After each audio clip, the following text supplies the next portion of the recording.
Se esse vídeo apareceu para você, é porque essa história vai te emocionar e arrepiar. Então já se inscreve no canal se você gosta desse tipo de história e comenta aí de qual cidade você está assistindo. Tem coisa que a gente não conta para ninguém, não por vergonha.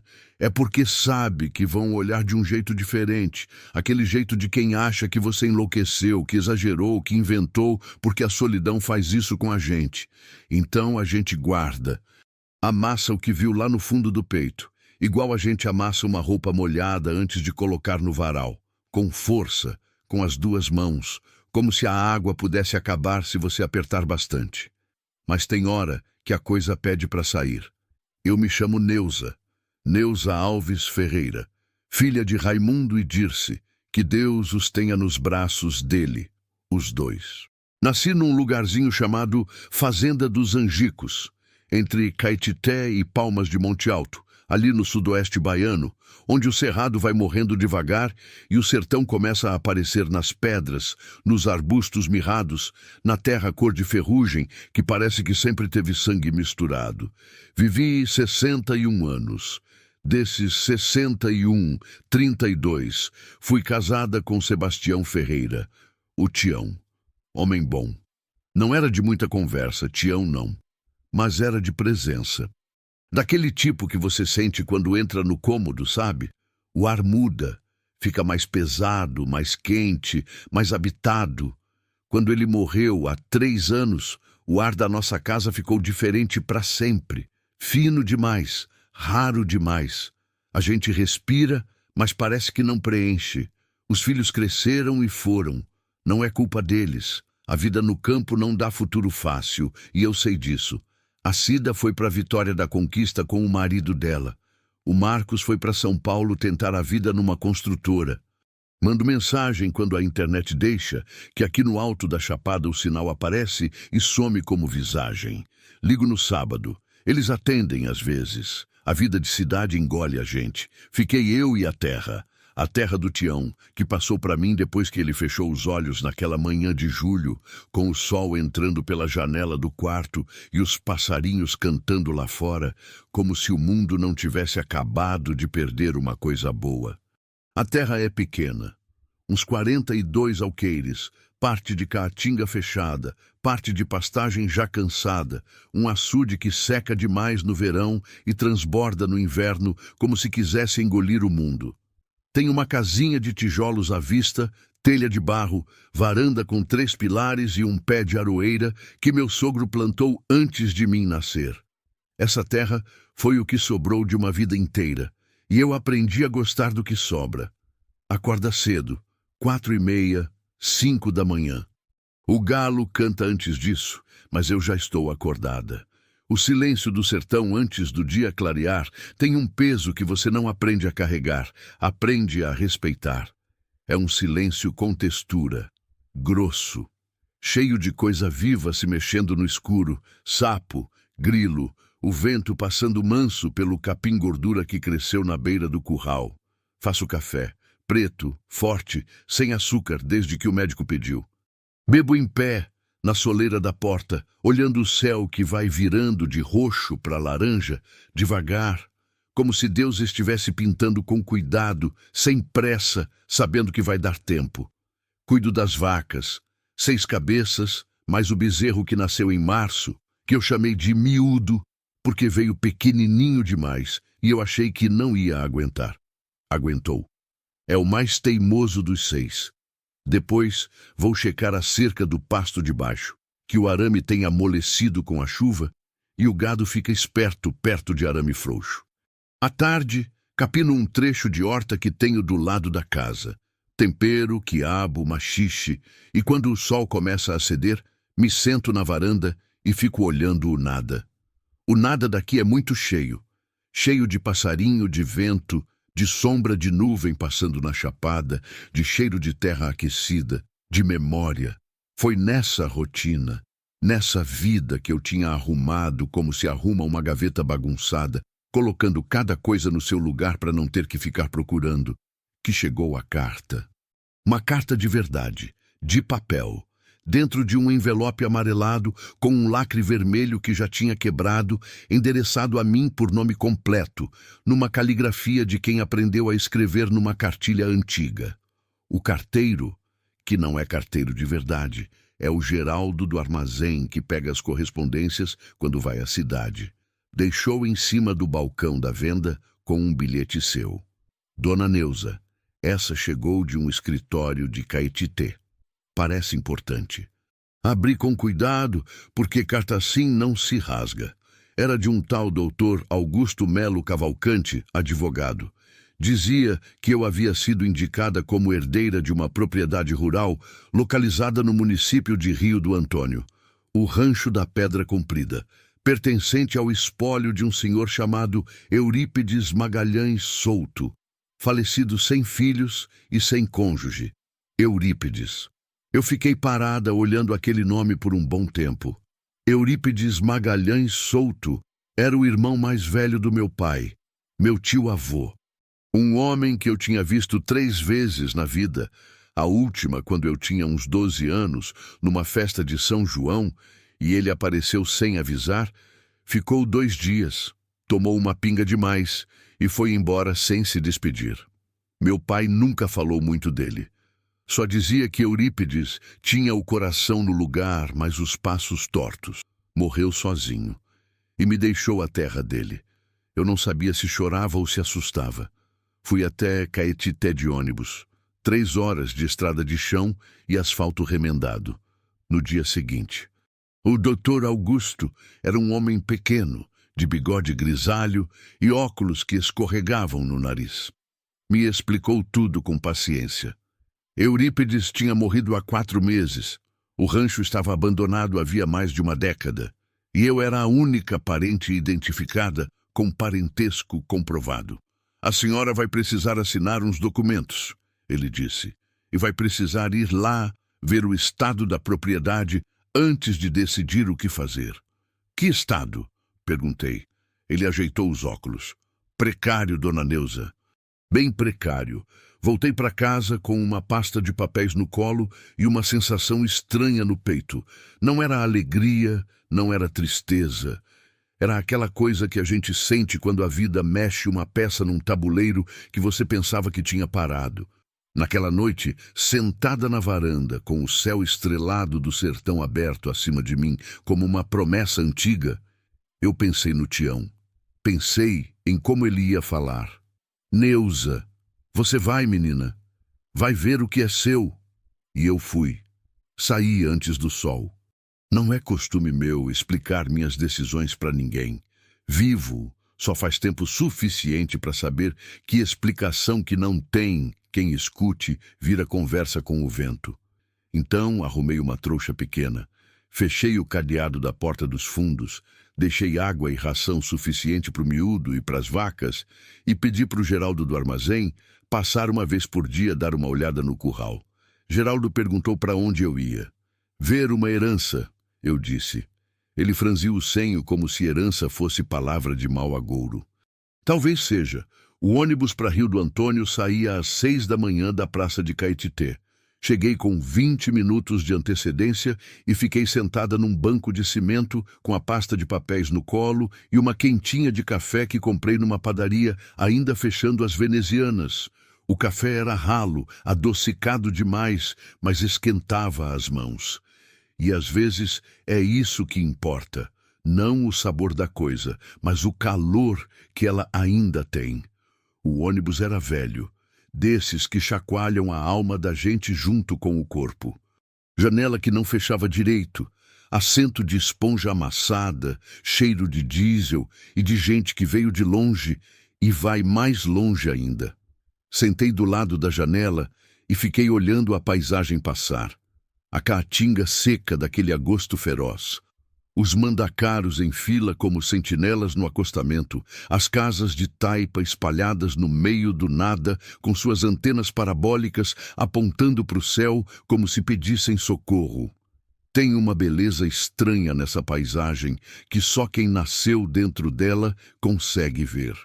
Não é uma beleza bonita de cartão postal, é uma beleza honesta, sem enfeite, igual a rosto de gente velha que viveu de verdade. Cada ruga é uma história, cada marca é uma prova de que aguentou. Cheguei em Rio do Antônio perto do meio-dia. Cidadezinha de interior com aquela praça central, a igrejinha de frente, o comércio fechando para o almoço, cachorro dormindo na calçada. Fui direto ao cartório que o doutor Augusto tinha indicado, assinei mais uns papéis, peguei as chaves, duas num chaveiro de metal enferrujado, com uma etiqueta de papel colada, pedra comprida, e perguntei como chegar. A moça do cartório, jovem, com unhas compridas e pintadas de vermelho, me olhou por cima do balcão com um olhar que eu não soube classificar na hora. Não era pena, não era surpresa, era quase cautela. "A senhora vai sozinha?" Ela perguntou. "Vou. São uns 22 quilômetros. A estrada é de chão. Nos últimos 6, não tem como ir de carro comum, não. Precisa de uma Hilux ou animal. Tem como alugar animal por aqui?" Ela anotou um nome num papel. Jovelino. Tinha uma pequena propriedade na saída da cidade. Alugava mula e cavalo para quem precisava entrar nas fazendas mais fundas. Fui até lá a pé, carregando minha trouxa. Jovelino era um homem de uns 50 e poucos anos, pele curtida de sol, mãos de quem trabalha com couro e arame desde criança. Me olhou de cima a baixo sem cerimônia, como se estivesse avaliando se eu ia cair da mula ou não. "A senhora monta?" Ele perguntou direto. "Montei a vida toda." Ele não disse mais nada. Pegou uma mula baiana, cor de barro, de nome Morena, e ajustou o selim com movimentos precisos e rápidos. Me deu um galão de água, disse que a estrada era reta até a bifurcação do pé de Angico Torto e que lá eu tomava a esquerda. "Angico Torto", eu repeti. "A senhora vai reconhecer. É o único que sobrou em pé depois que caiu um raio ali, uns anos atrás. Perguntei se ele sabia do rancho, do Eurípides. Jovelino parou o que estava fazendo. Ficou um segundo com as mãos no arreio sem se mexer. Depois continuou, mais devagar. "Sabia", ele disse, "só isso." Era homem bom. Ele amarrou o último nó, deu um tapinha no pescoço da mula. "Era homem complicado", ele disse. "Mas o pior dos homens complicados ainda é melhor que o melhor dos covardes." Não entendi na hora. Só fui entender depois.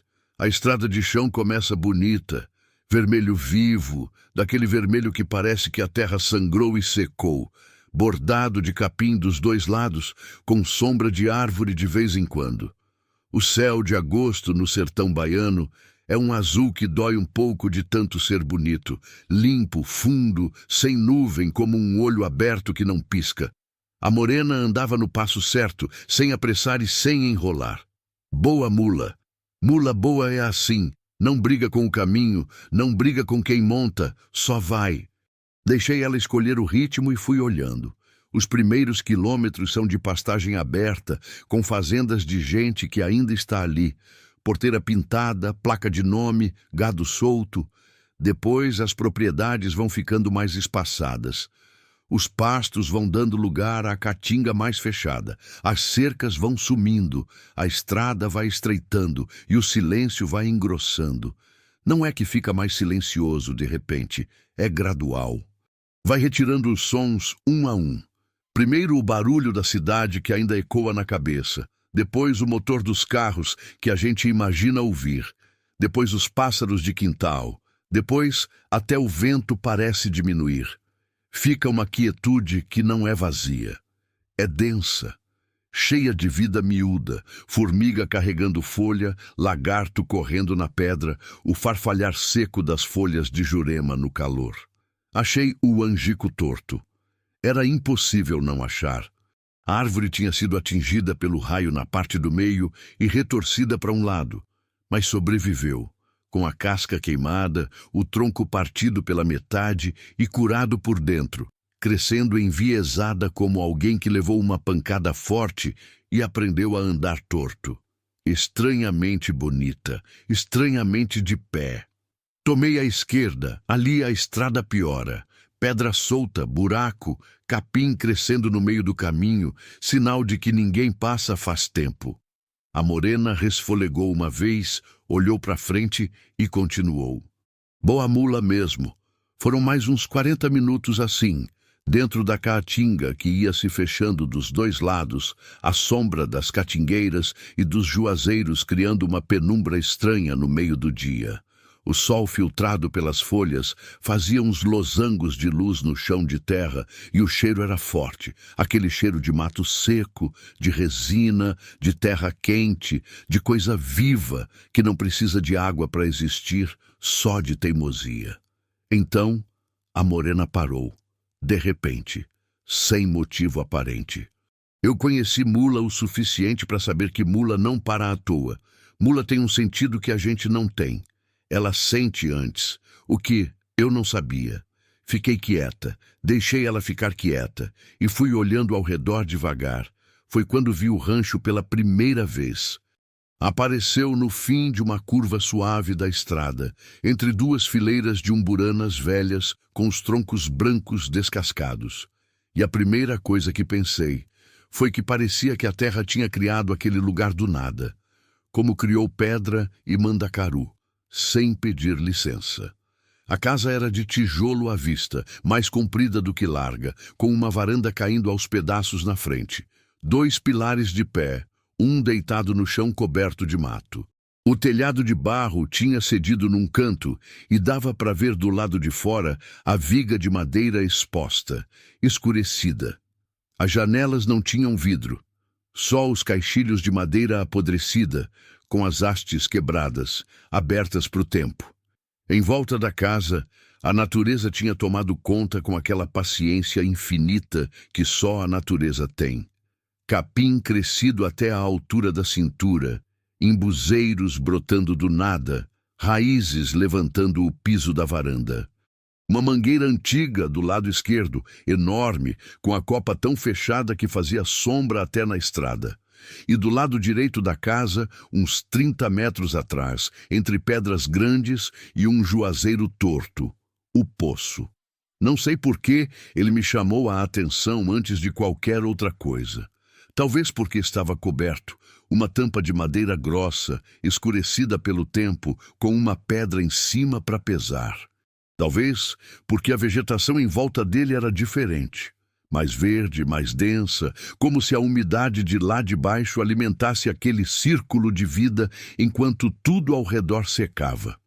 Ou talvez porque quando eu olhei para ele, tive uma sensação que não sei nomear direito. Sabe quando você entra num cômodo e sente que alguém estava ali até um segundo antes? Aquele calor de presença, aquele ar de coisa interrompida.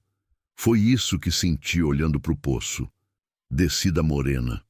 Amarrei ela no galho baixo da mangueira, onde havia sombra e capim para ela pastar. Ela me olhou com aqueles olhos enormes e escuros e resfolegou de novo, não de cansaço, de outra coisa. Fui até a casa primeiro. A porta da frente cedia com dificuldade. A madeira tinha inchado com as chuvas e contraído com o sol tantas vezes que tinha perdido a forma. Empurrei com o ombro e ela abriu com um gemido longo. Aquele som de coisa que não abre faz muito tempo. O cheiro entrou em mim antes de qualquer imagem. Cheiro de tempo parado, de mofo, de madeira velha e couro ressecado, de cinza fria. E por baixo de tudo isso, levíssimo, quase imaginado, um cheiro de fumo de cachimbo. Doce, escuro, antigo. Fiquei parada na soleira por um momento. A sala era pequena, com um fogão de lenha no canto, uma mesa de madeira com 2 cadeiras, uma estante de prateleiras onde ainda havia coisas, uma garrafa de barro, um rosário pendurado num prego, uma lata enferrujada, um livro com a capa desbotada. No chão de cimento grosso, marcas de móveis que foram retirados, manchas escuras em retângulo, fantasmas de coisas que existiram. Fui de cômodo em cômodo devagar, com cuidado, como quem visita um lugar sagrado sem saber que é sagrado. Tinha um quarto com uma cama de metal enferrujada e um colchão de palha que o tempo havia destruído. Tinha um quartinho menor, que devia ter sido despensa, com prateleiras de madeira e alguns vidros de conserva velhos, tampas cor de ferrugem. Tinha um banheiro externo, ligado à casa por um corredor coberto de telha, com uma bacia de louça rachada e um espelho pequeno, manchado de umidade, que refletia minha imagem de um jeito estranho. Turvo, distorcido, como se eu estivesse me vendo de dentro d'água. Me olhei naquele espelho por mais tempo do que devia. Parecia que tinha outra coisa atrás da minha imagem. Uma sombra mais funda que a sombra normal. Piscou o olho e virei as costas. Voltei para a sala. Foi ali, sentada na cadeira de madeira da mesa velha do meu tio, que eu nunca conheci direito, que algo aconteceu dentro de mim que é difícil de explicar. Não foi choro. Foi mais fundo que choro. Foi aquela sensação de quando a gente entende, de repente, que a vida inteira foi uma preparação para um momento que ainda não reconhece direito. Como se tivesse andado no escuro por anos, tocando as paredes para não cair, e de repente a mão toca numa maçaneta que não esperava encontrar. Aquele rancho abandonado, aquela casa de um homem que eu mal conheci, aquela terra tomada pelo mato e pelo esquecimento, era minha. E eu não sabia ainda o que fazer com isso. Fui até a varanda que restava em pé. Sentei num dos degraus de pedra que ainda estavam firmes. E fiquei olhando o fim de tarde entrar pela caatinga com aquela luz cor-de-mel que o agosto sertanejo tem. Dourada, quase irreal. A sombra das árvores se alongando no chão avermelhado. A morena parou de comer. Ficou me olhando. E eu olhei para o poço outra vez. A pedra em cima da tampa de madeira, o círculo de vegetação mais verde, o silêncio em volta que parecia diferente do silêncio do resto do lugar, mais pesado, mais velho, mais guardado. Que você guarda? Eu pensei, sem falar em voz alta. O vento passou. As folhas do juazeiro mexeram. Um rolinha cantou longe, nada mais. Mas eu tive a certeza, naquele momento, aquela certeza do tipo que não precisa de explicação, que mora antes da razão, que a gente sente na sola do pé e no fundo do estômago, que o rancho ia me responder, que só era questão de tempo. Dormi naquela casa. Não tinha planejado. Tinha dito para mim mesma que ia só olhar, avaliar e voltar para a cidade ainda com sol. Pegar uma hospedaria simples em Rio do Antônio, resolver o resto dos papéis no dia seguinte e então decidir com calma o que fazer com aquela herança que havia caído no meu colo como fruta de árvore que você nem sabia que existia. Mas a tarde foi passando enquanto eu andava pelo terreno, medindo com os olhos a extensão da terra, avaliando o estado das cercas velhas, olhando o açude pequeno que havia nos fundos da propriedade. Cheio pela metade, com a borda lamacenta e 3 marrecos que me olharam sem medo, como se eu fosse uma visita esperada. E quando me dei conta, o sol já estava embaixo da linha do horizonte, deixando só aquela faixa roxa e laranja que o sertão guarda para o final de cada dia, como se fosse uma assinatura. Não havia como voltar na escuridão por aquela estrada de pedra com a morena. Entrei na casa, varri o chão de cimento com um galho de vassoura que achei encostado na parede da despensa, tirei o colchão de palha podre da cama de metal e botei no terreiro. Acomodei minha trouxa sobre a grade de ferro da cama. Coloquei meu casaco dobrado como travesseiro. Acendi uma vela que eu tinha no fundo da bolsa. Sempre carrego, costume de mulher do campo. E me deitei vestida, com os sapatos ainda nos pés. A vela durou umas 2 horas.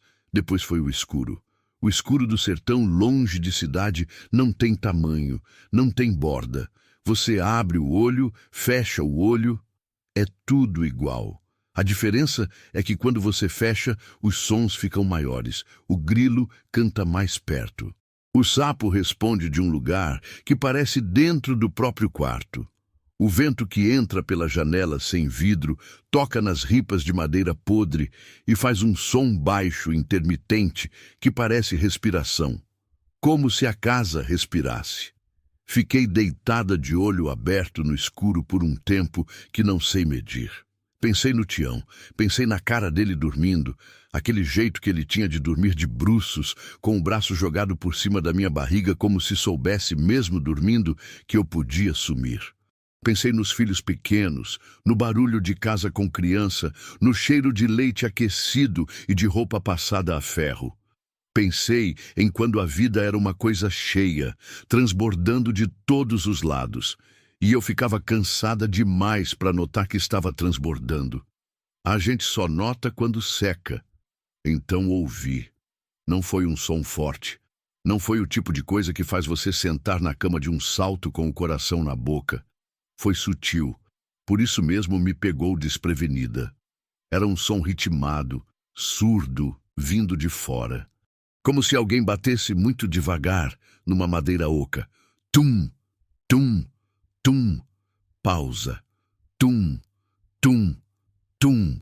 Fiquei parada. A respiração foi afunilando, ficando rasa, como a gente faz quando quer ocupar menos espaço no mundo. Meu corpo inteiro ficou acordado de um jeito diferente de simplesmente estar acordado. Aquele jeito que é memória de animal, de coisa que existia antes de ter nome. Quando ficar quieto era a diferença entre viver e não viver. O som veio umas 3 ou 4 vezes. Depois parou. Silêncio absoluto. Até o grilo calou. Quando o grilo cala, é porque também escutou alguma coisa. Fiquei assim por um tempo que pareceu longo.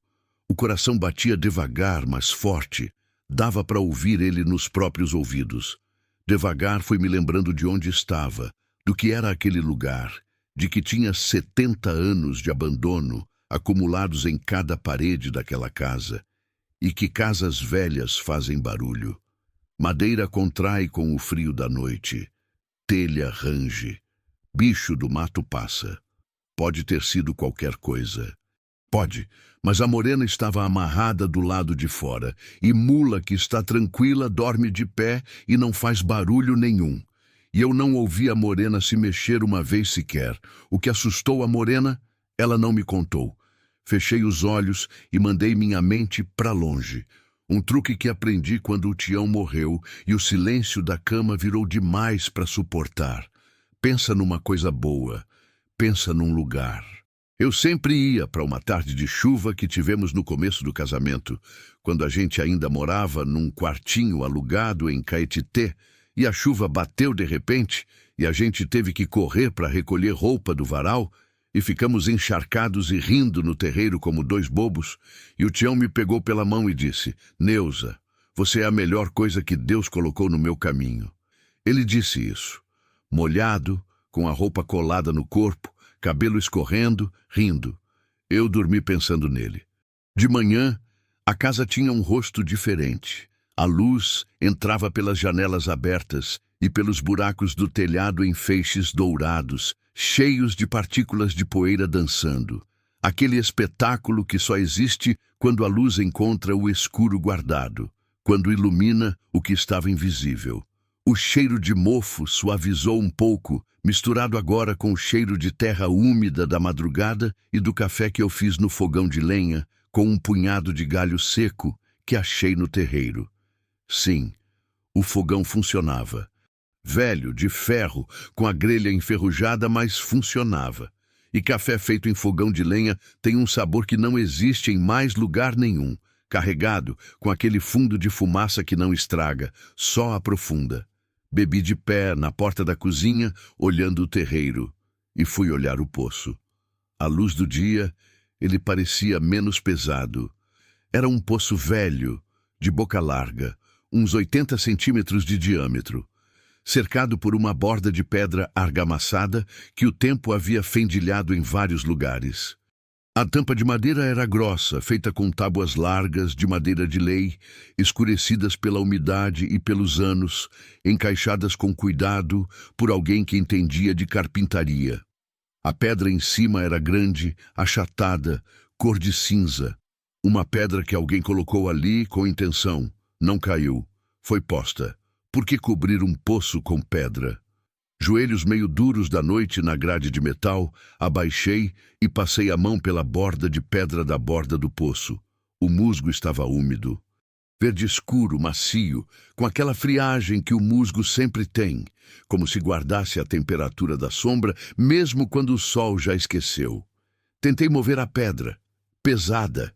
Tive que usar as duas mãos e fazer força com os joelhos. Saiu com um arranhão de pedra em madeira, aquele som que range nos dentes. Depois, empurrei a tampa de madeira para o lado. O cheiro subiu antes de qualquer coisa. Água antiga, terra funda, pedra molhada. E outra coisa, um cheiro adocicado, vegetal, que eu não soube identificar na hora, como flor murchando, como folha fermentando. Me inclinei com cuidado sobre a borda e olhei. O poço tinha água. Lá no fundo, um brilho escuro que refletia um pedaço do céu azul lá de cima como um espelho partido. Fundo, muito fundo. Difícil medir com o olho, mas eu estimei uns 12, 15 metros. A parede de pedra que descia era coberta de musgo até uma certa altura. Depois ficava seca e escura. E na parede da pedra, a uns 4 metros abaixo da borda, alguma coisa. Franzi o olho. A luz não ajudava. Entrava em ângulo. Iluminava só um lado. Mas tinha alguma coisa. Uma cor diferente. Uma textura que não era pedra nem musgo.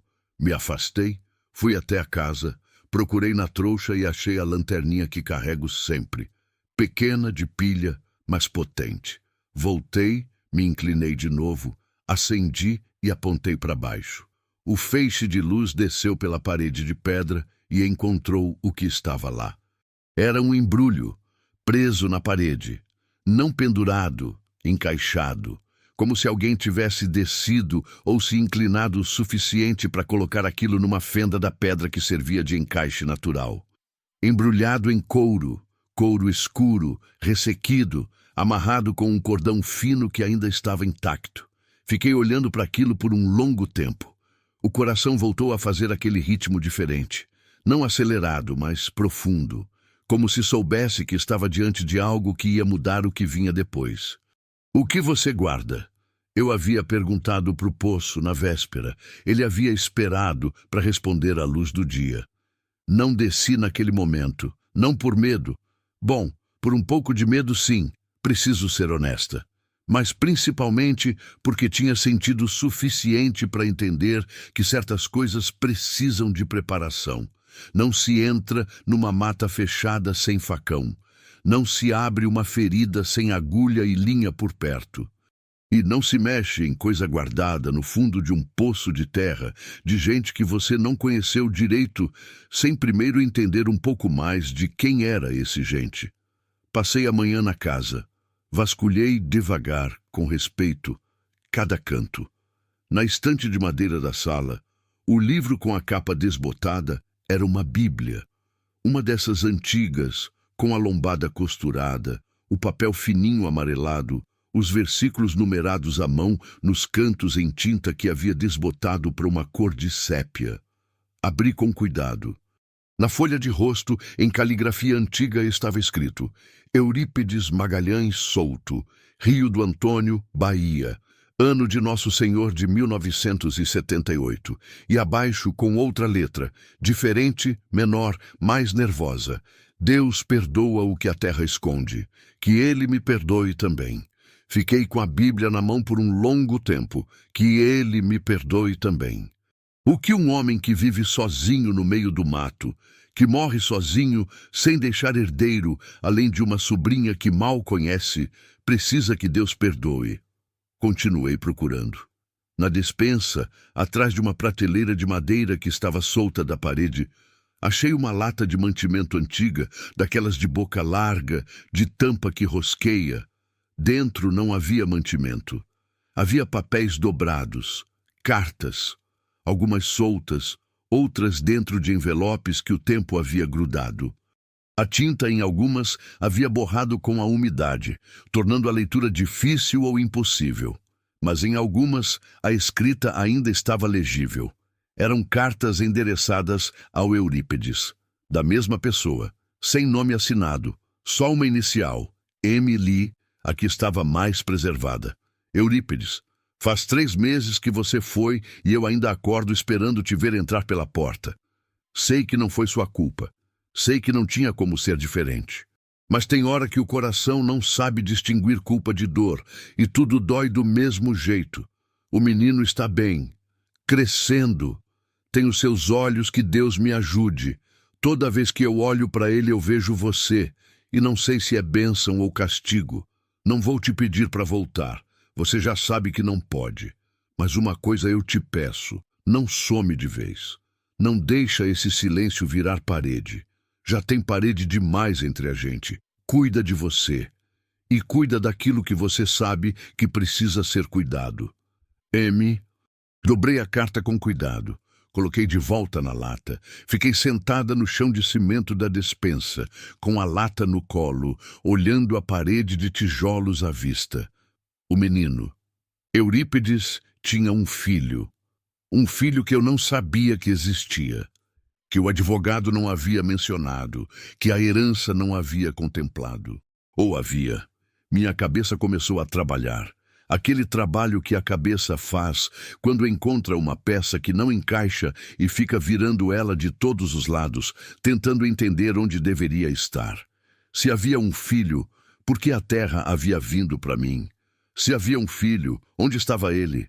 Se havia um filho, e o Eurípides sabia disso, escrevia cartas, guardava cartas. Por que o poço estava fechado com pedra? Saí da casa com as pernas pouco firmes. O sol já estava no alto, aquele sol bruto de agosto que não pede licença, que pesa nos ombros como coisa física. Fui até a Morena, que estava tranquila sob a mangueira, e fiquei ao lado dela por um momento, com a mão no pescoço quente do animal, sentindo o calor e o cheiro de mula, suor, couro, capim, que é um dos cheiros mais honestos que conheço. Morena, eu disse baixinho, que foi que você ouviu essa noite? Ela me olhou. Balançou a cabeça de leve, como quem responde sem ter resposta. Fui até o poço, desta vez com propósito. Olhei para a volta, como se precisasse de testemunha ou de permissão. Só a caatinga, o calor tremendo no ar acima da terra vermelha, o silêncio gordo do meio-dia. Fui até o galpão, uma estrutura de madeira e zinco nos fundos, meio caída, que havia servido de depósito. Lá dentro, entre ferramentas enferrujadas e lona velha, achei uma corda, grossa, de sisal, ressecada, mas intacta. Umas 10 braças de comprimento, suficiente. Amarrei uma ponta firme no tronco largo do juazeiro que ficava a uns 2 metros do poço. Testei o nó 3 vezes. Fui até a borda do poço, joguei o resto da corda lá para dentro, olhei para baixo com a lanterna para medir. A corda chegava com sobra até a fenda onde estava o embrulho. Passei os pés pela borda. A pedra era firme. As mãos na corda, firmes. 61 anos, mas sou mulher que trabalha. Não tenho braço mole nem perna que treme à toa. Comecei a descer. A temperatura mudou imediatamente. A friagem do poço subiu pelo corpo como água. Aquela friagem úmida, densa, que cheira a pedra molhada e a tempo guardado. A luz foi diminuindo acima de mim conforme eu descia. O círculo azul do céu ficando menor, mais longe, mais precioso. A parede de pedra molhada pastou nas minhas costas quando me virei de frente para ela. Achei a fenda. O embrulho estava lá. Mais perto agora podia ver melhor. Couro escuro amarrado com um cordão de couro fino, resistente, sólido, como se quem embrulhou soubesse que ia ficar ali por tempo. Passei um braço pela corda para me equilibrar. Com a outra mão, alcancei o embrulho. Saiu com cuidado, sem resistência, como se estivesse esperando ser pego. Coloquei sob o braço. Comecei a subir. Foi na subida que o segundo som aconteceu. Vindo de baixo, do fundo do poço, do lugar onde a água escura brilhava lá embaixo. Um som que fez todo o pelo do meu braço arrepiar de uma vez. Era uma voz, ou o que soava como uma voz, fraca, distante, reverberando na pedra molhada de um jeito que distorcia qualquer forma, mas era uma voz, uma sílaba, talvez um nome, talvez não. Talvez apenas o vento criando ilusão acústica no tubo de pedra. Talvez. Subi rápido, as mãos queimando na corda, os braços doendo, o embrulho preso sob o braço direito contra o peito. Quando passei a borda e me joguei no chão do lado de fora, Fiquei deitada de costas no chão quente, olhando o céu azul lá em cima, com o coração batendo tão alto que eu ouvia. O embrulho estava no meu peito, sólido, real. Lá de dentro do poço, nada mais. Só o silêncio de volta. O silêncio que guarda. Fiquei deitada assim por um bom tempo, deixando o sol secar o suor frio que havia me coberto lá dentro. Um besouro passou zunindo. Um quiriri cantou na mangueira. A vida miúda do sertão continuou sem se importar com o que eu havia sentido. Levantei devagar, olhei para o embrulho nas minhas mãos. A voz lá no fundo, se era voz, não havia dito nada que eu pudesse entender, mas havia dito alguma coisa. E eu sabia, com aquela certeza que mora antes da razão, que quando eu abrisse aquele embrulho, o rancho ia começar a me contar sua história. E que eu ia precisar decidir, depois de ouvir, o que fazer com a verdade. Não abri o embrulho logo. Sei que parece coisa de filme. A mulher pega o objeto misterioso e fica segurando suspense, câmera girando devagar ao redor. Mas não foi isso. Foi mais simples e mais pesado do que isso. Foi o tipo de hesitação que a gente sente quando sabe, antes de abrir, que o que vai encontrar vai mudar alguma coisa. E quando você já perdeu muito na vida, quando já teve o chão retirado debaixo dos pés mais de uma vez, você aprende a segurar um segundo antes de dar o próximo passo, não por covardia. Por respeito ao que vem, sentei na varanda, no degrau de pedra que ainda estava firme, com o embrulho no colo. O couro estava escuro, quase preto de tanto tempo, mas íntegro. Quem trabalhou aquele couro sabia o que estava fazendo. Era couro curtido no modo antigo, no tanino de casca de angico, do jeito que os mais velhos faziam quando precisavam que a coisa durasse além deles. O cordão que o amarrava era fino, de couro também, dado em nó duplo, e havia endurecido tanto com os anos que precisei usar a ponta da canivete que carrego no bolso do avental para afrouxar sem rasgar. O nó cedeu. O couro abriu como coisa que foi dobrada por muito tempo e ainda guarda a forma dos vincos, rígido nas dobras, cedendo devagar como asa de bicho seco. Dentro havia 3 coisas. A primeira era um maço de cartas, diferentes das que havia encontrado na lata da despensa. Menores, escritas em papel mais fino, algumas em envelope, outras dobradas em 4 sem envelope nenhum. Amarradas com um fio de algodão que havia desbotado de alguma cor que não dava mais para identificar. A segunda era uma fotografia, preto e branco, pequena, do tipo que se tirava em estúdio. Aquelas fotos formais de gente que se arrumou com cuidado porque sabia que a imagem ia durar. Mostrava um homem e uma mulher, jovens. Ele de terno escuro, cabelo penteado para um lado com brilhantina, olhando direto para a câmera com um sério que não era rispidez. Era o sério de quem não sabe bem como sorrir quando precisa. Ela de vestido claro, cabelo preso alto, com um sorriso pequeno, contido, do tipo que guarda mais do que mostra. No verso, em caligrafia inclinada, Eurípedes e Marlene, novembro de 1971. Marlene, o M das cartas. A terceira coisa era um papel dobrado. Não carta, documento. Dobrado com cuidado dentro de um plástico grosso e amarelado que havia preservado melhor do que o couro. Quando desdobrei, vi que era uma certidão de nascimento. Ficou ali nas minhas mãos, tremendo um pouco. Não o papel, eu. Nome: Jonas Magalhães Souto. Data de nascimento: 14 de março de 1973. Filiação: Eurípedes Magalhães Souto e Marlene Conceição dos Santos. Município: Rio do Antônio, Estado da Bahia. Jonas: o menino dos olhos do pai. O menino que crescia enquanto Eurípedes ia embora e não voltava. O menino que Marlene criou com uma carta na mão e um homem ausente no coração. Dobrei a certidão com cuidado e fiquei olhando o horizonte da Caatinga por um longo tempo.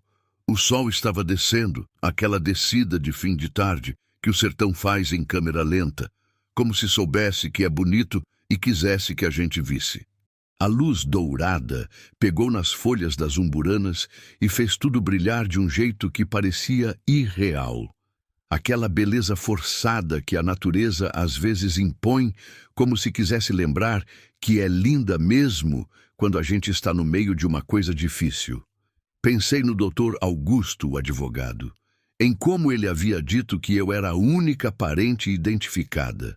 Mas se havia uma certidão com o nome de Eurípides, com data, com cartório, havia um filho, havia um herdeiro de sangue direto que nenhum advogado havia encontrado, ou que ninguém havia procurado.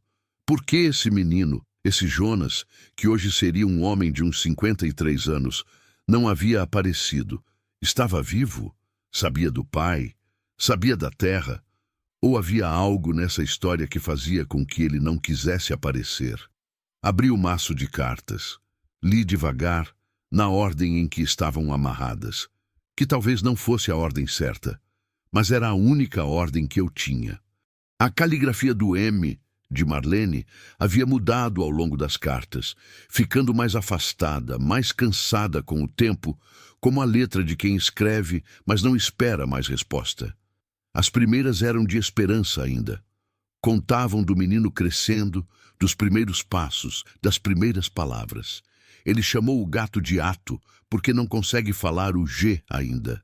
Você ia achar graça.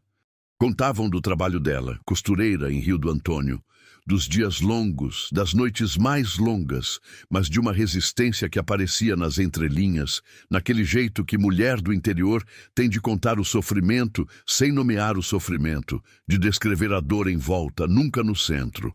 As do meio tinham outro tom, mais secas, mais curtas. Jonas perguntou por você de novo.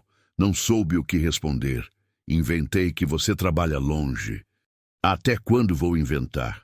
E soube que você passou por Rio do Antônio no mês passado e não veio. Não me explica, não. Já entendi o suficiente. E as últimas, as poucas que havia no fundo do maço, com a letra mais descansada, paradoxalmente mais firme, eram de encerramento. Não de raiva, de aceitação. Aquela aceitação que dói mais que a raiva, porque é real, porque chegou depois de tudo, porque não tem mais energia nem para brigar. Eurípides, o Jonas fez 17 anos. É um rapaz bom. Saiu mais a mim do que a você, graças a Deus. Tem paciência e tem coração, mas tem os seus olhos. Esses não saíram de mim, não. Eu parei de esperar. Não foi decisão, foi chegada. Um dia a gente para e percebe que já tinha parado faz tempo e não tinha notado. Não te guardo rancor, guardo memória que é diferente. Cuida da terra. Ela é o único testemunho honesto que você tem. Marlene. A última carta não tinha data. Fiquei com as cartas no colo até o sol sumir de vez. A noite chegou rápida, como sempre chega no sertão. Não tem crepúsculo longo como na cidade. É uma virada que acontece em questão de minutos. A luz vai, vem o escuro e pronto. Acendi minha vela e continuei sentada na soleira da porta porque não queria entrar ainda. Precisava do ar. Pensei em Marlene. Pensei nela escrevendo cartas para um homem que não respondia, criando um filho sozinha, inventando histórias sobre um pai que trabalhava longe. Aquela mentira gentil que as mães constroem às vezes para proteger os filhos de verdades que ainda não têm tamanho certo para caber. Pensei em como eu havia feito coisa parecida com os meus quando o Tião adoeceu pela primeira vez. O pai está cansado, deixa ele descansar. Como se o cansaço fosse a palavra certa para o que estava acontecendo. Como se nomear errado pudesse adiar o inevitável. Não pode, mas a gente tenta. Pensei no Jonas, 53 anos, se estivesse vivo, em algum lugar. Talvez nem soubesse que o pai havia morrido. Talvez soubesse e não se importasse. Talvez importasse demais e não soubesse como chegar. E pensei numa coisa que foi crescendo devagar. Como crescem as coisas que a gente não quer pensar, mas que insistem. Aquele rancho, aquela terra, talvez não fosse minha para ficar. Talvez fosse minha para entregar. Essa noite foi diferente da primeira. Primeiro, porque eu estava mais cansada, de corpo, de cabeça, de sentimento. Aquele cansaço que é mais do que físico, que pesa na nuca e nos ombros como coisa com peso real, como se a gente tivesse carregado alguma coisa o dia inteiro que não estava nas mãos, mas estava em outro lugar, mais dentro. Segundo, porque eu já sabia o que esperar do escuro daquele lugar. Já sabia do silêncio, do grilo, do vento nas ripas. Já não me assustava igual. Tinha feito uma espécie de paz provisória com o desconforto, como a gente faz quando precisa ficar num lugar que não é seu e aprende a respirar no ritmo diferente daquele ambiente. Deitei no grade de metal com o casaco embaixo da cabeça, as cartas e a fotografia dobradas com cuidado na pasta de papéis que havia trazido de Caetité, e a certidão de nascimento por cima de tudo, como quem coloca uma coisa importante no lugar mais visível para não perder. Fechei os olhos. Estava quase dormindo. Naquele limiar onde o pensamento começa a perder a forma, onde as imagens vêm sem pedir. Quando o ouvi. Desta vez, não era o som ritmado da noite anterior. Era diferente. Era um choro. Fraco. Longe. Poderia ser vento. Poderia ser ave noturna. Tem ave no cerrado e na caatinga que chora igual criança, que já enganou gente mais experimentada do que eu. Mas não tinha vento suficiente naquela noite para fazer esse som, e eu conheço o canto das aves que choram. Sei a diferença entre o humano e o animal naquele registro. Aquilo soava humano. Sentei na cama devagar. Fiquei escutando. O choro, se era choro, vinha de fora. Da direção da parte de trás da casa, da direção do poço. O coração foi fundo, foi devagar, foi pesado. Fiquei parada por um tempo que não sei medir, pesando, calculando. Aquela conversa interna que a gente tem quando o medo e a razão disputam quem fala mais alto. Vai ver o que é. Não vai. Pode ser alguém precisando. Pode ser coisa que não tem explicação e que não te diz respeito. E se for criança? E se for gente passando mal? Essa última venceu. Porque sou quem sou. Porque me criaram assim. Porque tem coisa que você não consegue não fazer mesmo sabendo que talvez não devesse fazer. Peguei a lanterna. Calci os sapatos. Fui até a porta dos fundos, que dava para o terreiro onde ficava o poço, e abri devagar. O ar da noite entrou diferente do que entrava pela janela. Mais fundo, mais vivo, cheio de cheiro de terra e de orvalho que havia começado a cair. O céu estava estrelado de um modo que a cidade nunca viu. Não estrelas, constelações inteiras. A Via Láctea visível como uma mancha de luz derramada, tão presente que parecia coisa sólida. Acendi a lanterna e apontei para o terreiro. A luz varou o escuro e encontrou. Nada. O terreiro vazio, o juazeiro parado, o poço com sua tampa de madeira que eu havia fechado antes de entrar, ainda fechada. Mas o choro havia parado quando eu abri a porta. Exatamente quando eu abri a porta. Não foi gradual, não foi morrendo. Cortou, como quem ouve passos e cala.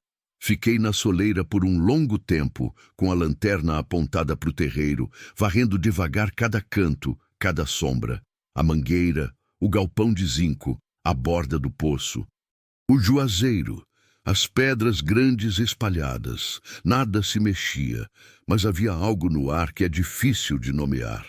Uma qualidade de presença, não ameaçadora, não agressiva, mas como quando você entra numa sala onde alguém estava chorando faz pouco e já secou o rosto antes de você entrar. E o ar ainda carrega aquilo, ainda tem aquele peso específico do sofrimento recente. Assim, voltei para dentro. Fechei a porta.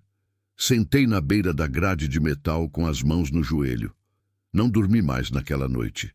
Fiquei sentada, acordada, pensando nas cartas e na certidão e na fotografia de Eurípides jovem, com aquele sério que não era rispidez, pensando no M de Marlene, pensando no Jonas de olhos do pai, pensando no choro que cortou quando a porta abriu. E quando o dia começou a clarear, lento, pelo buraco do telhado, e a luz voltou a ser luz, e o escuro foi cedendo. Tomei uma decisão. Ia encontrar Jonas Magalhães solto. Não sabia onde, não sabia como, não sabia se ele queria ser encontrado. Mas havia uma certidão de nascimento no fundo de um poço que um homem havia escondido. Por razões que eu ainda não entendia completamente, havia cartas de uma mulher que esperou e depois parou de esperar.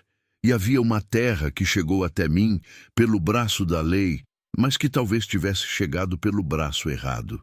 Levantei. Fiz café no fogão de lenha pela segunda vez. Bebi de pé, olhando pela janela, sem vidro, o terreiro iluminando-se devagar, as pedras, o juazeiro, o poço. Fui até o poço e olhei para ele à luz da manhã. Coloquei a mão na tampa de madeira, fria, úmida, rugosa. Tá bom, eu disse em voz alta, pro poço, pro terreiro, para ninguém e para tudo. Eu entendi. Agora me deixa trabalhar. O vento passou. As folhas do juazeiro mexeram. E eu tive a sensação clara, nítida, sem sombra de dúvida, de que alguma coisa dentro daquele poço havia ouvido. E estava satisfeita. Arrumei minha trouxa com cuidado. Coloquei a pasta de papéis dentro, com as cartas, a fotografia, a certidão.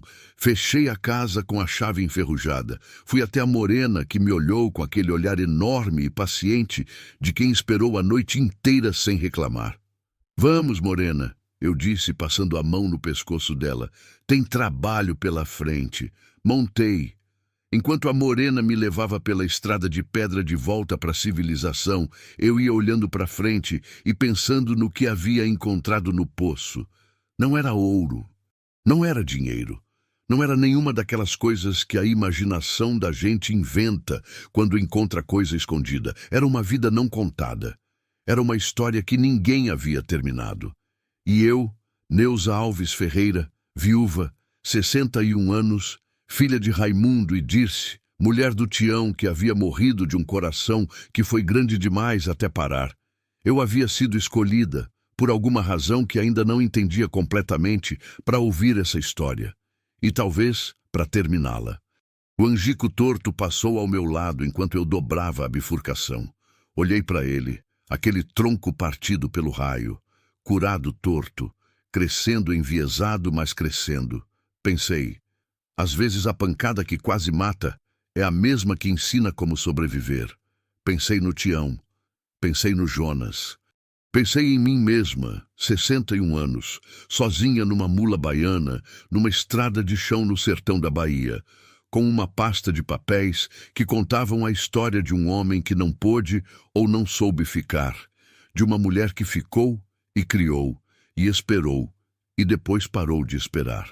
E pensei que talvez o mundo fosse feito de histórias assim, de encontros que deveriam ter acontecido e não aconteceram, de palavras que deveriam ter sido ditas e ficaram no fundo do poço, de filhos que crescem com os olhos do pai e sem o pai por perto. E de vez em quando, raramente, mas de vez em quando, aparece alguém que não precisava estar ali, que chega por acaso, ou por herança, ou por um advogado de bigode grisalho com óculos que escorregam no nariz. E esse alguém abre o embrulho, e ouve o choro, e vai atrás. A morena andou firme o resto do caminho, e eu fui junto, segurando as rédeas e a pasta, e aquela certeza ainda crua, ainda sem forma definida, de que o poço havia me dado não era um problema, era uma missão. Voltei para Rio do Antônio com a poeira da estrada colada na roupa e no rosto e aquela sensação de quem saiu de um lugar diferente do que chegou. Não o lugar físico, mas o lugar interno, aquele endereço que não tem CEP, mas que todo mundo conhece onde a gente mora de verdade. Devolvi a morena para o Jovelino. Ele estava no terreiro quando cheguei, consertando um arreio com agulha grossa e linha de couro, sentado num banco de madeira embaixo de uma amendoeira. Levantou os olhos quando me viu desmontar. Avaliou minha cara com aquela leitura rápida de homem do campo que aprende desde cedo a ler o estado das coisas sem perguntar diretamente. Achou o que precisava? Ele perguntou. Não era pergunta de curiosidade. Era pergunta de quem sabe que tem coisas que a gente vai buscar e que, às vezes, o que encontra não é o que esperava. Encontrei mais do que fui buscar, eu disse. Ele assentiu devagar, como se aquilo fizesse todo o sentido do mundo. Fiquei olhando para ele um momento. Jovelino era daquele lugar. Conhecia aquela terra, aquelas estradas, aquelas histórias que circulam nos pequenos municípios do interior como água em arroio, sem pressa, mas indo sempre. Alguém que viveu 50 e tantos anos em Rio do Antônio sabia de coisas que não estavam em nenhum papel de cartório. O senhor conheceu Eurípides? Perguntei. Ele parou de costurar. Colocou o arreio no joelho, as mãos em cima, olhou para mim com atenção. Ah, conheci, ele disse. Não de amizade, de vista, de beira de estrada. Homem que não gostava de gente por perto. Eurípides não. Mas era correto. Pagava o que devia, não enganava ninguém, não criava confusão, só ficava no canto dele. O senhor sabe de um filho, Jonas?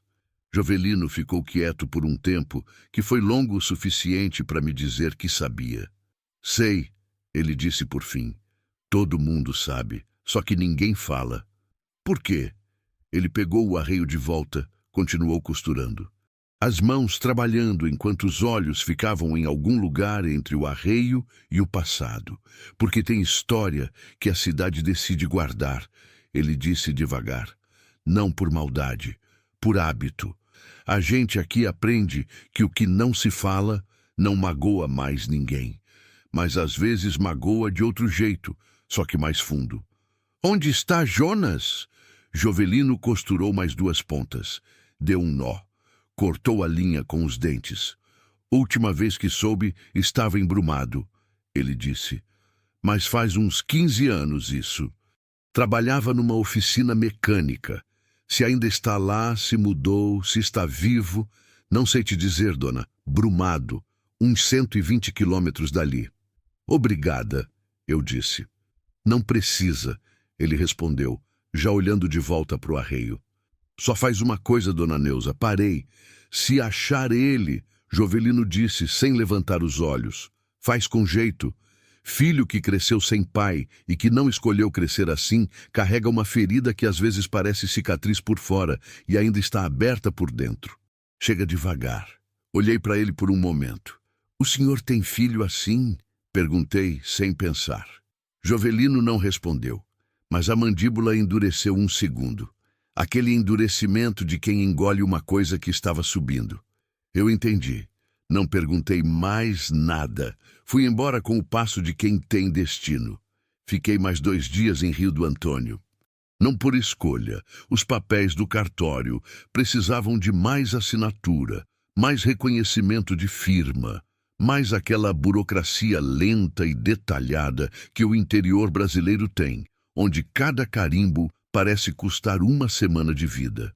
Fiquei numa pensão simples na rua de trás da praça de Dona Teresa, mulher gorducha e generosa, que servia feijão tropeiro no jantar e perguntava se eu queria mais sem esperar resposta, já pondo a concha na panela.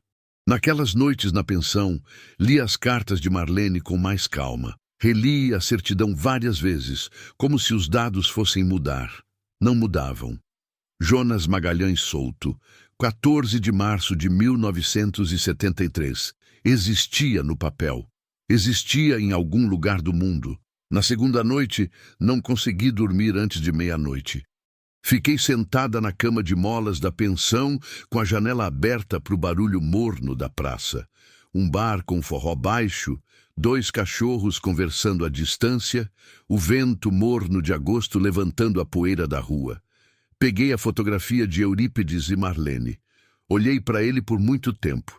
Eurípides jovem tinha uma cara que eu não havia visto antes. Ou que havia visto, mas não tinha prestado atenção. Porque da última vez que eu o vi, eu tinha 12 anos e prestava atenção em outras coisas. Uma cara comprida, sobrancelha densa, nariz de base larga, olhos que olhavam a câmera de um jeito direto que não era arrogância. Era algo mais próximo de desafio. como se ele soubesse que a imagem ia durar e quisesse que quem olhasse depois soubesse que ele havia estado ali, que havia sido real, que havia existido de verdade. Marlene, ao lado dele, tinha um rosto que sorria, mas os olhos não completavam o sorriso. Aquele tipo de foto, onde a felicidade é real, mas misturada com algo, incerteza talvez, ou aquela sensação que às vezes a gente tem, sem saber de onde vem, de que um momento bom está prestes a acabar. O que você escondeu no poço, Eurípides? Eu perguntei para a foto. A foto não respondeu. Foto não responde. Mas eu comecei a ter uma teoria. Não era sobre dinheiro. Não era sobre crime. Era sobre algo mais simples e mais pesado do que qualquer um dos dois. Era sobre vergonha. Eurípides havia escondido aquele embrulho no poço, porque era a prova de uma vida que ele havia abandonado. Uma mulher que amou e deixou. Um filho que teve e não criou. E não destruiu as cartas, não queimou a certidão. Guardou. Com couro curtido de angico, com nó duplo, numa fenda de pedra dentro do poço mais fundo que tinha. Porque destruir seria fingir que não aconteceu. E ele não aguentava fingir, só aguentava esconder. Conheço essa distinção. Vivi ela por um tempo depois que o Tião morreu, quando eu ficava com as roupas dele no armário, sem conseguir tirar, sem conseguir deixar lá de boa vontade também. Aquele meio termo doloroso entre guardar e soltar, que não é nenhum dos dois, e é os dois ao mesmo tempo. Eurípides havia feito isso com a vida inteira, e morreu sem soltar. Me coube a mim chegar depois, abrir o poço, pegar o embrulho. Me coube a mim terminar o que ele não conseguiu. No terceiro dia, peguei o ônibus para Brumado. Brumado é cidade maior, uns 60.000 habitantes, comércio mais movimentado, ruas asfaltadas no centro, aquela cara de cidade do interior que está entre o pequeno e o médio, que tem shopping pequeno e ainda tem feira na praça. Cheguei perto do meio-dia, com o sol em cima, aquele sol baiano de agosto que não pede licença e não aceita reclamação. Fui direto perguntar sobre oficinas mecânicas. Tinha várias. Comecei pela que ficava na saída da cidade, porque oficina costuma ficar nas bordas. Barulho de marreta e cheiro de óleo não combinam com centro de cidade. A primeira não sabia. A segunda, um rapaz jovem de macacão sujo de graxa, me olhou de cima a baixo e disse que não conhecia ninguém com esse nome. Na terceira, era uma oficina pequena, de fundo de rua, com uma porteira de ferro pintada de azul que havia desbotado para uma cor de céu velho. Do lado de dentro, o som de uma chave de fenda e um rádio tocando uma música sertaneja antiga, daquelas que a gente conhece, mas não lembra o nome. Entrei. Boa tarde, eu disse. Do baixo de um carro velho, um Gol quadrado, desses dos anos 90, saiu um homem. Deslizou no carrinho de mecânico, aquele trole de deitado, e ficou de pé num movimento só, limpando as mãos num pano de algodão escurecido. Eu olhei para ele e parei. Não foi um susto. Foi mais quieto que susto. Foi aquele reconhecimento que antecede o pensamento, o tipo que vem de uma camada mais funda, que funciona antes da razão entrar em cena. Ele tinha os olhos do pai. Não era só a cor, escuros, quase pretos. Era a qualidade do olhar. Aquele direto, sem desvio, que a foto de Eurípides jovem havia me mostrado. Os mesmos. Como se o tempo tivesse copiado uma coisa e colado em outro rosto 50 anos depois. 53 anos. Cabelo já com muito branco na têmpora, rosto cansado, mão de quem trabalha com ferro e graxa desde moço. Mais alto que imaginei. Mais magro. Com uma postura que era ereta por hábito, não por orgulho. A postura de quem aprendeu que dobrar é diferente de cair. Boa tarde, ele disse. A voz era grave, pausada. A senhora precisa de alguma coisa? Fiquei um segundo sem fala. Não por emoção descontrolada. Sou velha demais para perder a fala com facilidade.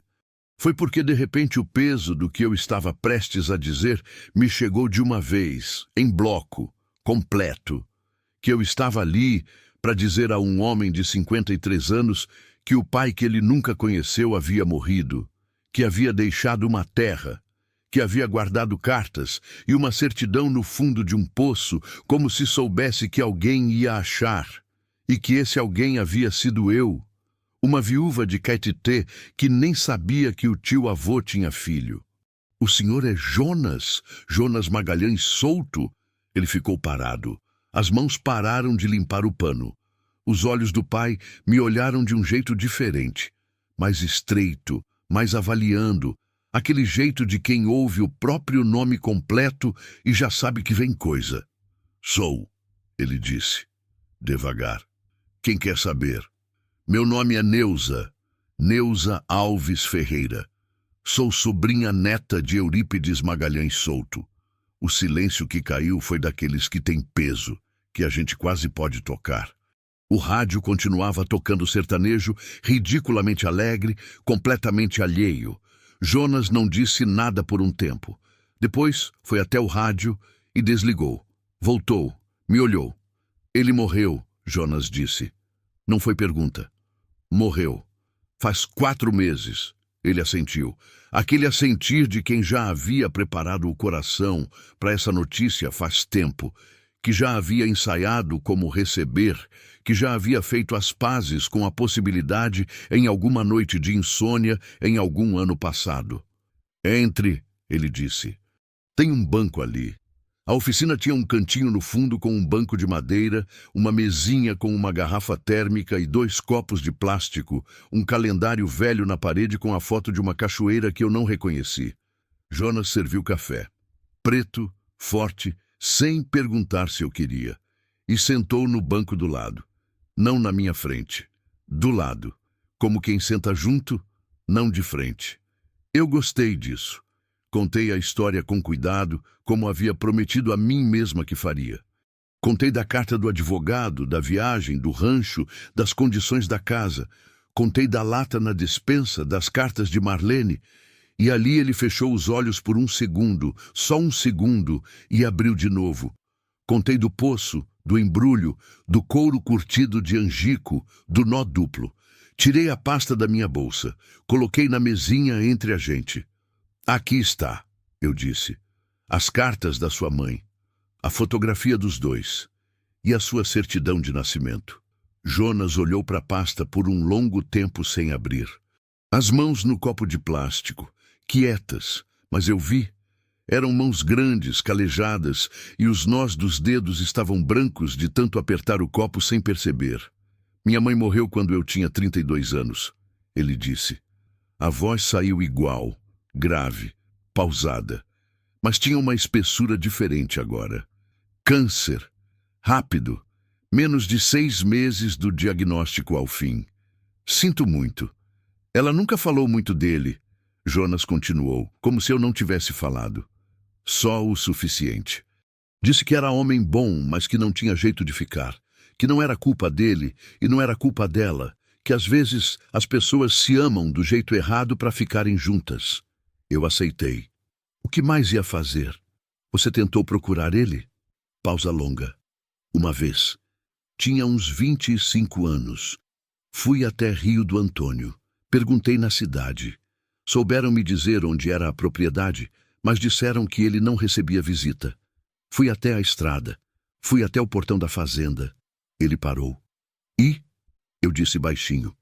Fiquei parado no portão uns 20 minutos. Ele olhou para as mãos. Não entrei, voltei.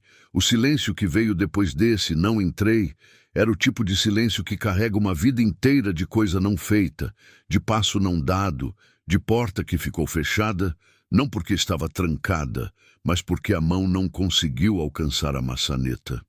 Eu conheço esse silêncio. Morei nele, depois que o Tião morreu, quando havia coisas que eu devia ter dito e não disse, conversas que devia ter tido e não tive, porque a gente sempre acha que tem mais tempo, sempre acha que amanhã é suficiente, até que o amanhã vira um dia que não chega mais. Jonas, eu disse devagar, Você não precisa fazer nada com isso agora. Não estou aqui cobrando nada, só estou devolvendo o que era seu. Ele me olhou. O que quer dizer, era meu. A terra, eu disse. O rancho da Pedra Comprida. Legalmente, caiu para mim porque não havia herdeiro identificado. Mas há uma certidão que diz que você é filho dele. Com certidão e advogado, essa terra é sua por direito. Jonas ficou muito quieto. O tipo de quieto que é movimento por dentro. Eu não quero terra, ele disse por fim. Tudo bem, mas você precisa saber que ela existe. E que tem coisas lá que são suas. As cartas da sua mãe, a fotografia. Aquilo não é meu, Jonas. Nunca foi. Ele olhou para a pasta de novo. Desta vez estendeu a mão. Abriu devagar. A fotografia foi a primeira coisa que viu. Pegou com as duas mãos, aquelas mãos grandes de mecânico cobertas de graxa que nunca sai completamente, e ficou olhando. Eurípides e Marlene. Novembro de 1971. 2 anos antes de Jonas nascer. Ele ficou olhando por tanto tempo que o bar do lado de fora tocou um caminhão entrar e sair sem que ele piscasse. Quando ele falou, a voz tinha mudado. Só um pouco, só o suficiente para eu notar. Os olhos, ele disse. Minha mãe sempre falou que eram os olhos dele. São, eu disse. Ele assentiu. Não era concordância, era chegada. Aquele tipo de assentir que é o corpo aceitando uma coisa que a cabeça já sabia, mas que o coração ainda estava processando. Dobrou a foto com cuidado e deixou sobre a pasta. Ficamos em silêncio os dois por um tempo. Lá fora, a tarde ia descendo sobre Brumado devagar, com aquela luz cor-de-mel que o interior baiano tem no fim do dia, que entra por todas as frestas e pinta tudo de dourado por alguns minutos, antes de virar roxo e depois escuro. Essa senhora, Jonas disse olhando para frente. A senhora foi lá, desceu no poço, pegou aquilo, veio até aqui. Fui. Por quê? Era a pergunta certa. Simples, direta, do tipo que a gente simples faz quando quer resposta de verdade e não resposta bonita. Fiquei um segundo pensando, porque quando eu li as cartas da sua mãe, eu disse, eu entendi que ela passou a vida toda esperando que alguém fizesse o que devia ser feito, e ninguém fez enquanto ela estava viva. Eu achei que talvez desse tempo de fazer agora. Jonas olhou para mim, e pela primeira vez desde que entrei na oficina, o olhar do pai que ele carregava sem ter escolhido carregá-lo, aquele olhar direto, de desafio, amoleceu um pouco. Só um pouco.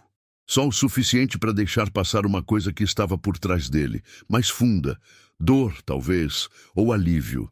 Às vezes, são a mesma coisa com rostos diferentes. Tem café, ele disse, levantando com a garrafa térmica. A senhora vai querer mais? E eu entendi que aquilo era tudo que ele conseguia dizer naquele momento, e que era suficiente. Vou querer, eu disse. Fiquei embrumado até o fim da tarde.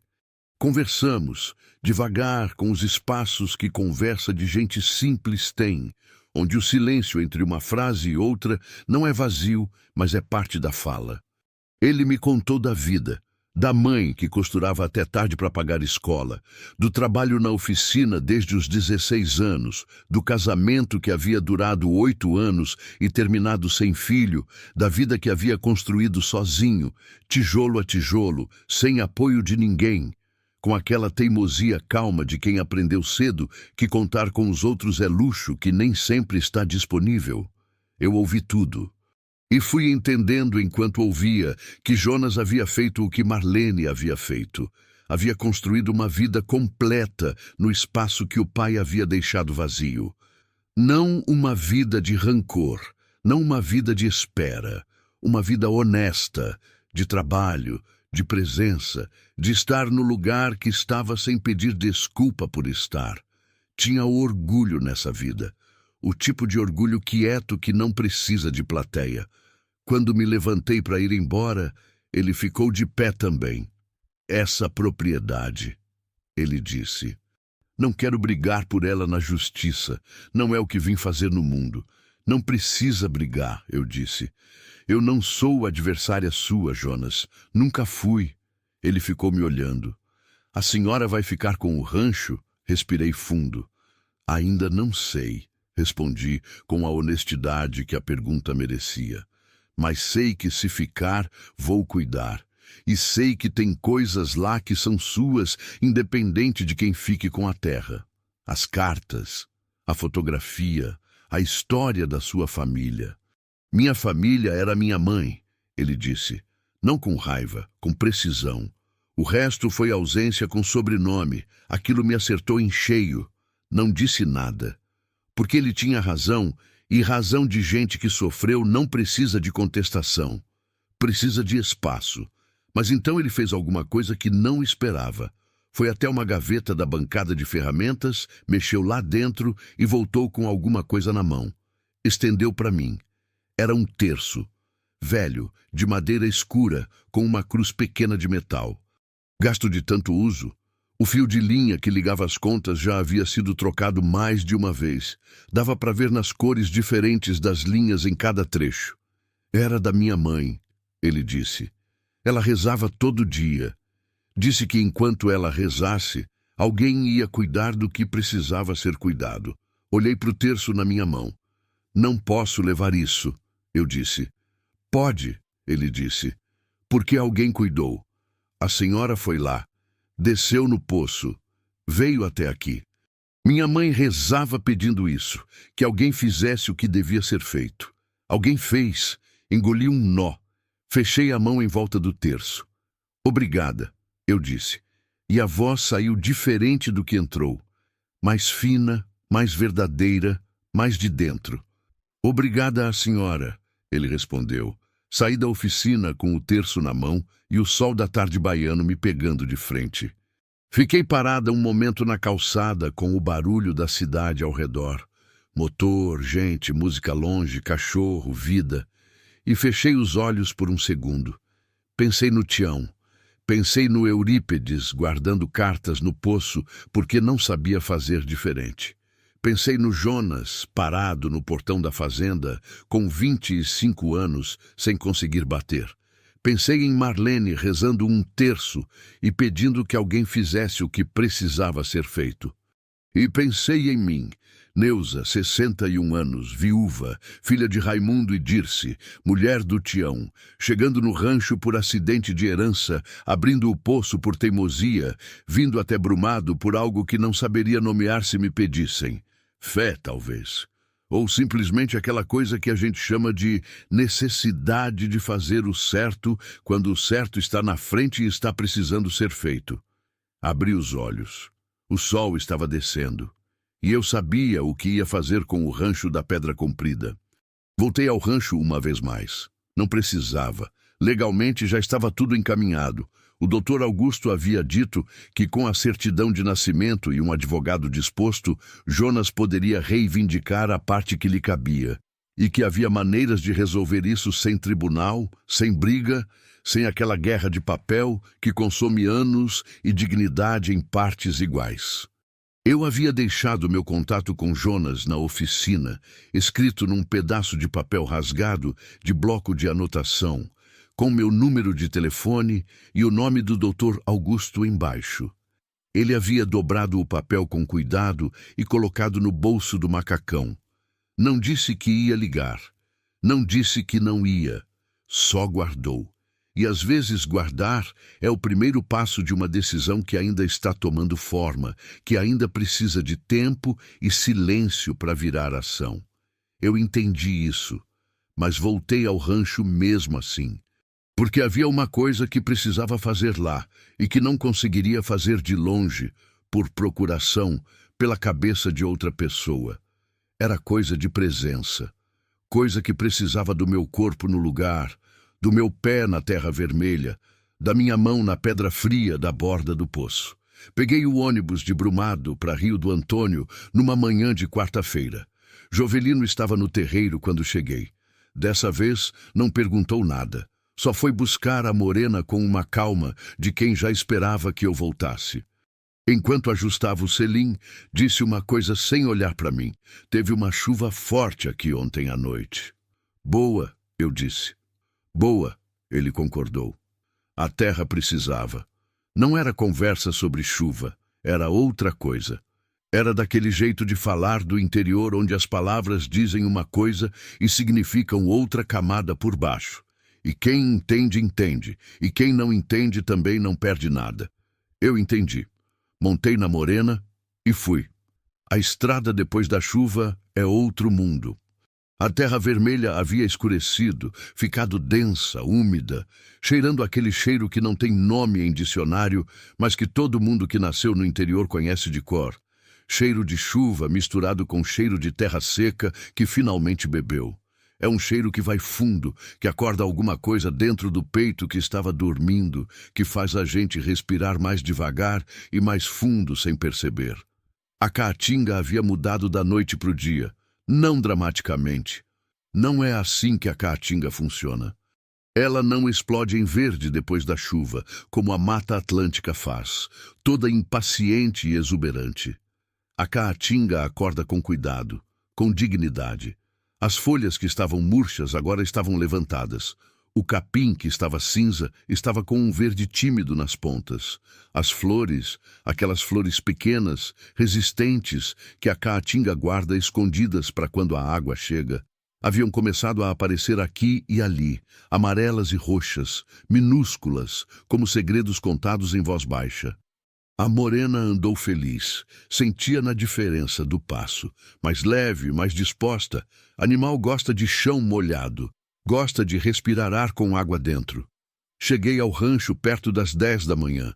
A cena era diferente da primeira vez que havia visto. Não só pela umidade, era mais do que isso.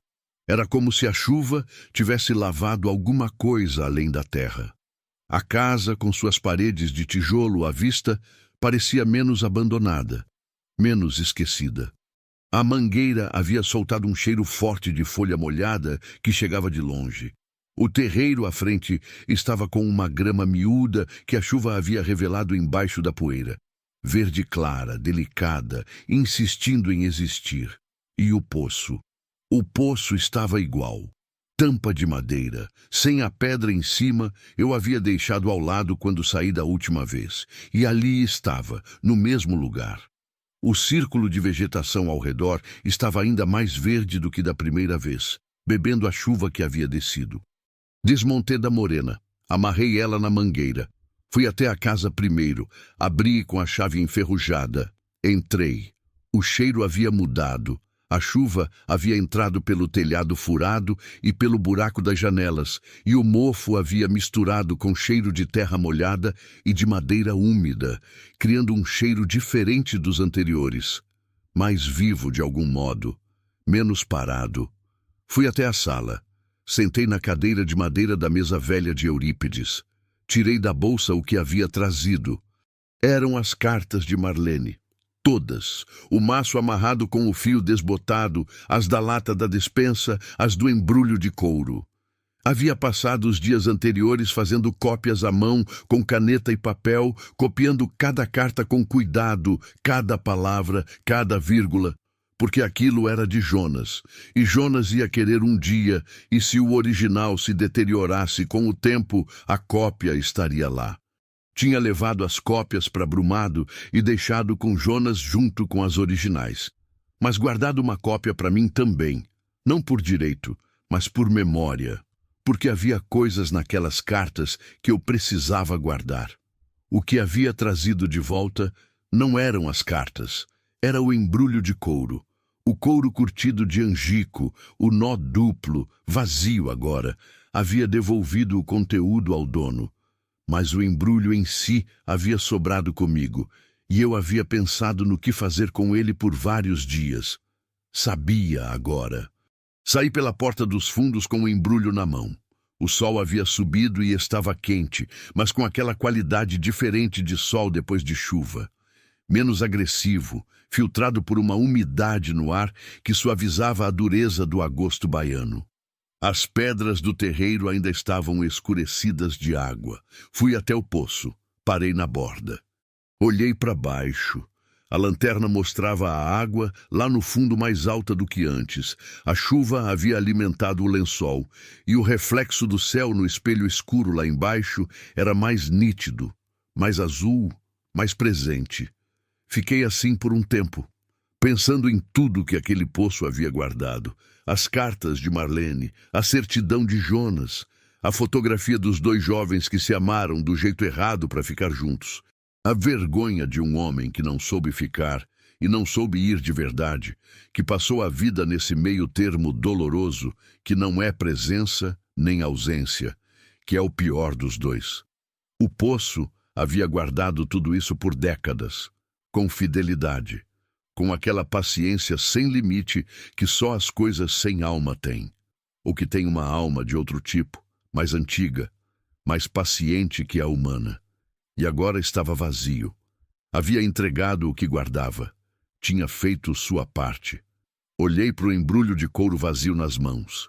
Tinha uma coisa que havia pensado em fazer: jogar o embrulho de volta no poço, devolver o recipiente para o lugar de onde veio. Uma espécie de encerramento simbólico, dessas coisas que a gente faz não porque vai mudar alguma coisa prática, mas porque o gesto importa. Porque o ritual importa, porque somos humanos e precisamos de forma para dar às coisas que não têm forma. Mas quando chegou a hora, não consegui. Não foi hesitação, foi clareza. O embrulho era couro curtido de angico. Trabalho de mão humana. Alguém havia levado horas, talvez dias, para curtir aquele couro do jeito certo, para deixá-lo resistente o suficiente para durar décadas dentro de um poço. Aquilo era trabalho, era cuidado, era, a seu jeito torto e escondido, amor. Jogar no poço seria desperdiçar. Dobrei o embrulho vazio e coloquei na bolsa. Ia ficar comigo, não como troféu, não como lembrança sentimental, como testemunho, do tipo de coisa que a gente carrega não porque é bonita, mas porque é verdadeira, porque prova que aquilo aconteceu, que foi real, que não foi imaginação nem devaneio de mulher sozinha no mato. Havia acontecido. Tudo havia acontecido. Passei o resto da manhã no rancho fazendo uma coisa que não havia planejado fazer. Limpei. Não a limpeza de quem vai morar. Não tinha ferramentas suficientes para isso.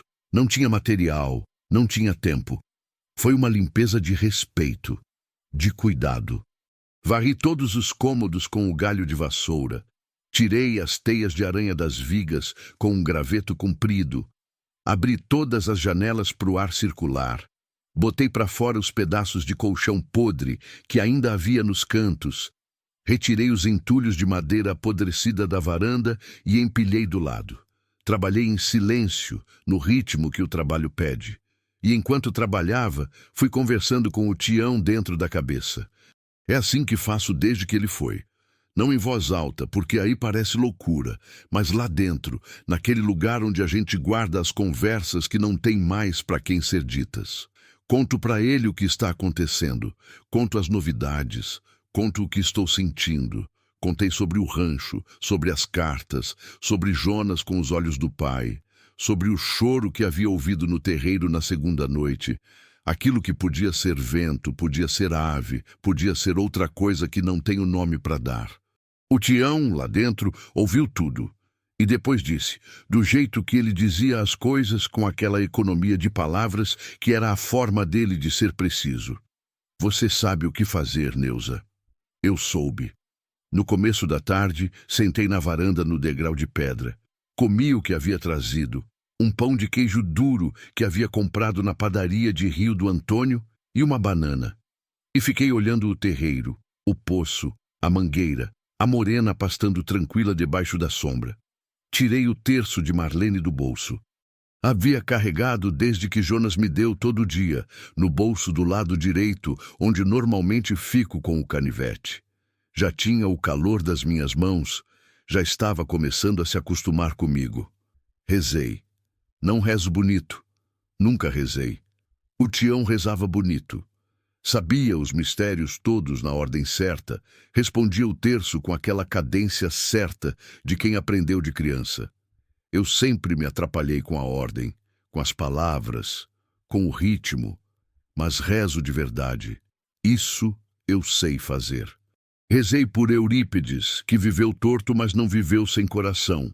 Rezei por Marlene, que esperou e depois parou de esperar, mas nunca deixou de rezar. Rezei por Jonas, que ficou parado no portão com 25 anos e não entrou, e que vai ter que viver com isso do mesmo jeito que a gente vive, com todas as portas que não abriu, carregando, aprendendo, tentando entender que tem coisa que a gente não faz na hora certa, mas que pode ser feita depois, de outro jeito, com outros recursos. Rezei pelo Tião, sempre pelo Tião, e rezei por mim, não por proteção, não por saúde, não por aquelas coisas práticas que a gente pede.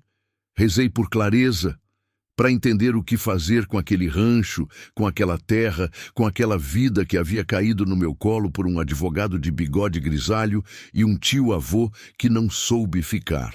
E quando terminei, quando abaixei o terço, quando o silêncio do sertão entrou de volta pela varanda com cheiro de terra úmida e de mato que bebeu, eu sabia. Liguei para o doutor Augusto da cidade, 2 dias depois. Ele atendeu no segundo toque, com aquela voz de cartório que alguns advogados do interior têm. Formal, mas não fria, profissional, mas não distante. Dona Neuza, alguma novidade?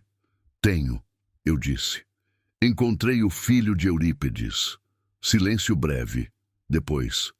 Meu Deus. Chama Jonas. Está embrumado. Tenho a certidão de nascimento dele, original, que estava numa propriedade. O senhor vai precisar conversar com ele. Ouvi o som de papel sendo pego, de caneta sendo destampada. E a senhora, dona Neuza, com relação à propriedade, a senhora... Quero conversar com o senhor sobre isso também, eu disse. Mas já sei o que quero. Me fala. Respirei fundo. Quero propor uma divisão, eu disse. Não exatamente metade a metade, porque legalmente é complicado e eu não entendo muito de lei. Mas quero que ele fique com a maior parte. Com a terra, com a casa, com os direitos sobre o rancho. O que ele quiser fazer, vender, cuidar, alugar, é coisa dele. É terra do pai dele, é direito. E a senhora? Quero ficar com uma parte pequena. Uma parte que seja registrada, que seja minha de verdade, mas pequena. Só o suficiente para ter um lugar. Não preciso de muito. Pausa.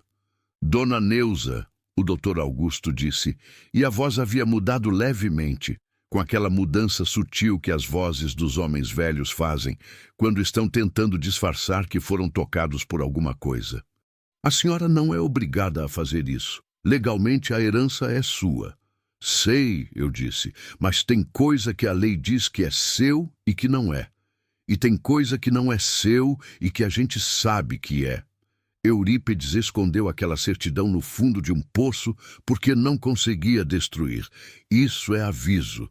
É recado de homem que sabia o que devia ser feito e não teve coragem de fazer enquanto estava vivo. Silêncio. Vou fazer o que ele não fez, eu disse. Simples assim.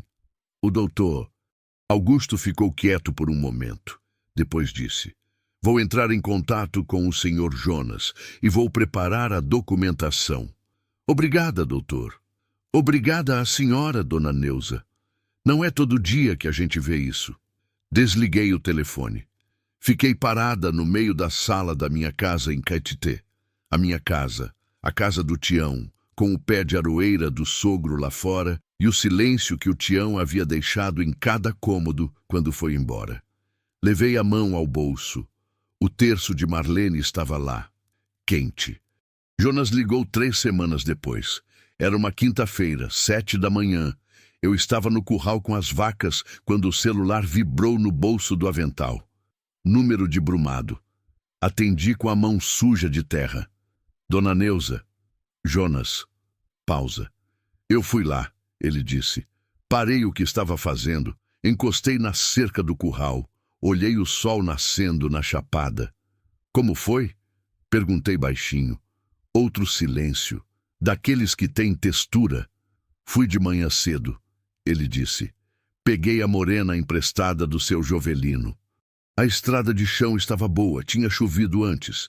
Cheguei lá umas 9, ouvi a respiração dele mudar levemente. Fui até o poço. Foi. Fiquei parado ali por um tempo. Pausa. Não sei o que esperava sentir. Raiva, talvez.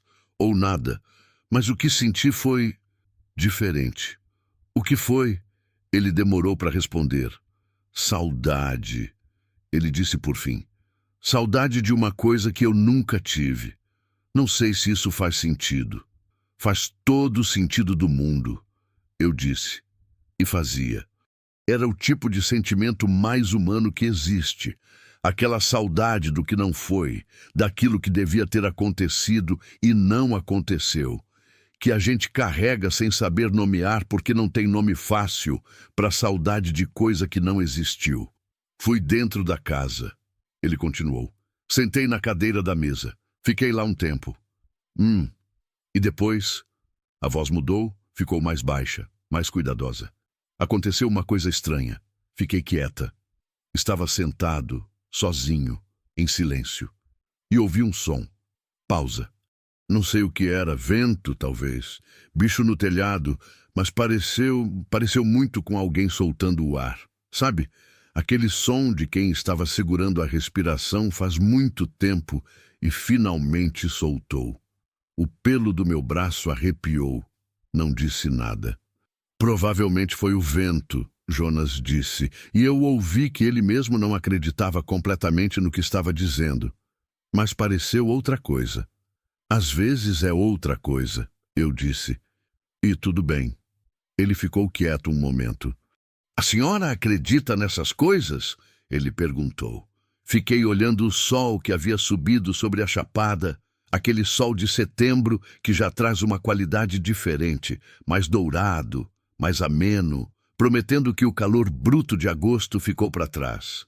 Acredito que a gente não sabe tudo, eu disse, e que tem coisa que acontece que não cabe dentro do que a gente sabe, e que quando isso acontece, o melhor é não brigar com isso, é aceitar, é dizer, não entendo, mas respeito. Pausa longa. Jonas disse, só isso. E o rancho? Eu perguntei. O que você vai fazer? Ele respirou fundo. Ouvi o barulho de fundo da oficina, batida de metal, rádio baixo. Ainda não sei, ele disse, mas fui lá. Já é alguma coisa. É muito, eu disse. O doutor Augusto ligou, me explicou os documentos, o processo. Pausa. A senhora não precisava ter feito o que fez, com a divisão. Precisava sim. Por quê?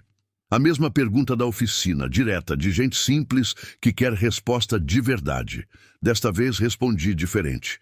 Porque quando o Tião morreu, eu disse, eu fiquei com a terra dele, que foi a vida dele, e tratei como se fosse minha, que era o que era. E isso foi certo, mas também entendi que a terra não é de ninguém de verdade. A gente cuida, a gente passa, e o que importa não é o nome no papel, é o que a gente faz enquanto está cuidando. Jonas ficou quieto. Aquela terra é do seu pai, eu continuei. Ele a cuidou sozinho por décadas, com os passos tortos que tinha. E morreu sozinho, que é a parte triste. Mas deixou ela, e deixou aquelas coisas no poço. E alguma coisa naquele gesto me diz que ele queria que chegasse até você. Só não sabia como fazer chegar. Silêncio comprido. Obrigado, dona Neuza, Jonas disse por fim. A voz estava diferente, não quebrada, não sentimental, mas com aquela qualidade de coisa que desceu um nível mais fundo, que saiu de um lugar mais verdadeiro. Cuida de você, Jonas. A senhora também. Desliguei. Fiquei encostada na cerca do curral por um bom tempo, com o sol na cara e o cheiro de capim molhado ao redor, ouvindo a miúdo me buzinar a orelha pedindo atenção. Passei a mão no pescoço quente do bezerro. Tá, miúdo, eu disse. Vamos trabalhar. Tem um poço na fazenda do Tião também. Nunca tinha prestado atenção nele do mesmo jeito. Sempre foi só o poço. Fonte de água, função, necessidade. Mas depois de tudo que aconteceu, comecei a olhar para ele de outro jeito. Não com medo, não com superstição, com respeito, Poço é coisa profunda, literalmente sim, mas também de outro jeito. Poço guarda água, que é vida, guarda frescor no calor. Guarda a memória da chuva de meses atrás, que desceu pela terra e ficou lá embaixo esperando ser chamada. Poço é paciente, não vai embora, não reclama, só guarda. E quando você precisa, você desce o balde, e o que estava guardado sobe. Essa é a natureza do poço. Essa é, penso eu, a natureza de muita coisa, de memória, de saudade, de culpa, de amor que ficou parado no tempo. Fica lá embaixo, quieto, guardado, até alguém descer o balde, até alguém ter coragem ou necessidade de ir fundo. Eurípides foi um homem que não conseguiu descer o balde em vida, mas deixou o poço coberto com cuidado, com couro curtido e nó duplo, com pedra em cima para pesar. E eu, por acaso, ou por providência, ou por aquele encontro das coisas que não tem nome, mas que acontece, eu fui o balde, não escolhi, não me candidatei, só apareci como aparecem as coisas que precisam aparecer na hora que precisam aparecer. E fiz o que me cabia. O Jonas foi ao rancho mais 2 vezes depois disso, que eu soube. Na segunda vez, levou uma enxada e limpou o terreiro ao redor do poço. Na terceira, levou um casal de galinhas e soltou no terreiro. Não sei bem porquê, mas quando ele me contou por mensagem, achei que fazia todo sentido. Galinha no terreiro é sinal de que o lugar tem dono, de que tem vida, de que alguém decidiu que vai continuar. O doutor Augusto está finalizando os papéis. Vai demorar porque burocracia no interior brasileiro é assim. Vai na velocidade que vai, e brigar com isso é brigar com o vento. Mas vai sair. Faz 2 meses que voltei para minha rotina. Acordo às 4h30, faço café preto forte, cuido das vacas, checo a cerca, capino a horta. Sento na varanda quando o sol começa a ceder. Mas algo mudou. Não na rotina, na qualidade do silêncio. O silêncio do sertão sempre foi denso aqui. Mas tinha um peso que agora está diferente. Não sumiu o peso. Peso do sertão não some, é parte da paisagem, parte do ar. Mas está diferente. Está mais do tipo de peso que sustenta do que do tipo que esmaga. Não sei explicar melhor do que isso. Tenho o terço de Marlene no bolso todo dia. Rezo quando lembro, que é quase todo dia. Não rezo bonito, nunca vou rezar bonito, mas rezo verdadeiro. E tenho pensado que talvez seja isso que importa, não o jeito, não a forma, não a ordem certa dos mistérios, a intenção, o fio entre a gente e o que a gente não entende, que a gente chama de Deus, ou de destino, ou de vida, dependendo do dia e do humor. O embrulho de couro vazio está em cima da minha cômoda.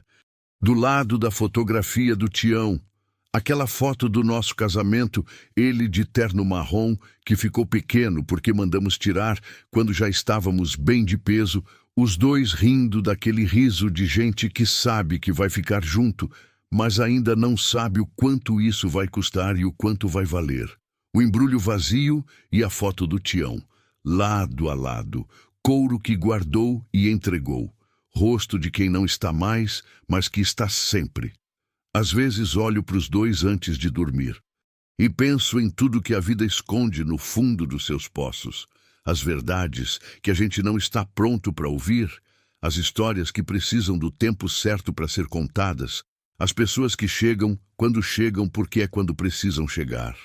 Penso em como a gente passa a vida achando que está no controle, escolhendo o caminho, decidindo o ritmo, e como de vez em quando a vida mostra que algumas coisas estavam decididas antes, que alguns encontros estavam marcados antes, que algumas portas só precisavam da pessoa certa na hora certa, com a coragem justa para o tamanho da maçaneta.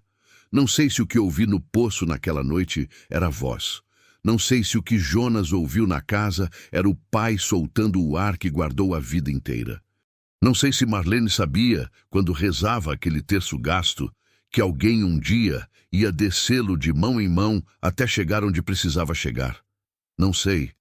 E aprendi, aos 61 anos depois de tudo, que não saber às vezes é a resposta mais honesta que existe, que o mistério não é o inimigo do sentido, que às vezes a coisa mais sábia que a gente pode fazer diante do inexplicável é parar de tentar explicar e só respeitar, aceitar que há coisas mais fundas que a gente, mais velhas, mais pacientes, que guardam o que precisa ser guardado pelo tempo que precisa ser guardado e que entregam quando o tempo é o certo, para quem é o certo, do jeito que pode ser entregue.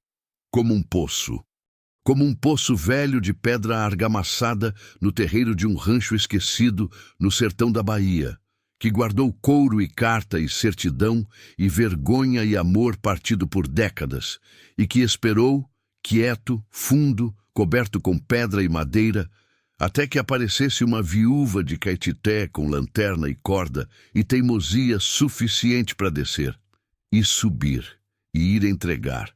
Tem uma última coisa que nunca contei para ninguém, nem para o Jonas, nem para o Jovelino, nem para o Dr. Augusto, nem para os filhos, quando ligam no sábado. Na manhã da minha segunda visita ao rancho, quando eu havia limpado a casa, rezado o terço, tomado a decisão, quando eu estava montando na morena para ir embora, prestes a dar as costas para o rancho e seguir a estrada de pedra, olhei uma última vez para o terreiro e vi. Não vou dizer que sei com certeza o que vi. Não vou dizer que posso provar. Não vou dizer que qualquer pessoa razoável ia acreditar sem pestanejar. Mas vi. Na borda do poço, em cima da tampa de madeira que eu havia fechado antes de entrar, havia uma coisa, pequena. Tinha ido lá depois da minha subida, depois de eu jogar o embrulho vazio na bolsa. Era uma flor. Uma daquelas flores miúdas da caatinga que aparecem depois da chuva. Amarela, com 4 pétalas, do tamanho de uma moeda de real.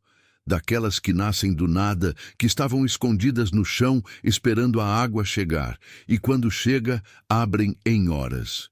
Tinha brotado em cima da tampa do poço. Em cima, não do lado, em cima.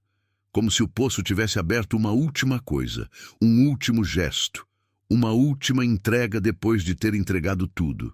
Fiquei olhando por um bom tempo. A morena esperou quieta. O vento passou. As folhas do juazeiro mexeram.